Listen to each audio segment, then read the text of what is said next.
দর্শক, মহাসপ্তমীর আরও খবর জানাতে নারায়ণগঞ্জ থেকে সরাসরি যুক্ত হচ্ছেন সহকর্মী আনোয়ার হাসান। আনোয়ার, সপ্তমীকে ঘিরে কি কি আনুষ্ঠানিকতা দেখছেন এবং আইন শৃঙ্খলা পরিস্থিতি কেমন দেখছেন জানাবেন।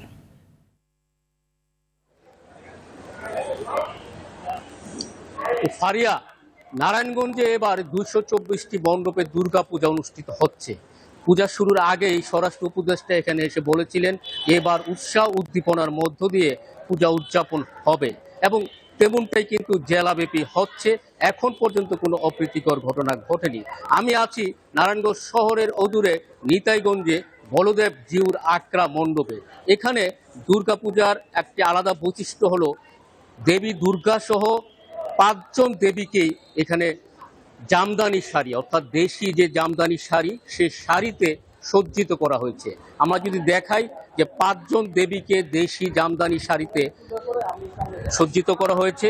এই 5 জন দেবী ছাড়া আরেকজন যে অসুর আছেন তাকে কিন্তু শাড়ি পরানো হয়নি। এ প্রসঙ্গে এই মন্দিরের যিনি সম্পাদক মন্দ চরিত্র, তাকে তিনি শাড়ি এর প্রতিবাদ হিসেবে তাকে এই শাড়ি সুন্দর এই যে দেশি জামদানি সজ্জিত করা হয়েছে।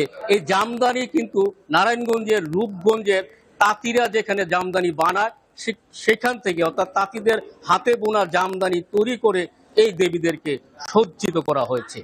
আজ মহাসপ্তমী পূজা উপলক্ষে এই মন্দির সহ নারায়ণগঞ্জের সব মণ্ডপেই কিন্তু ভক্তদের আনাগোনা বেড়েছে এবং ভক্তরা আনন্দ চিত্তে সকাল থেকেই এই মণ্ডপগুলিতে দুর্গাপূজা উৎসবে মেতে উঠেছেন।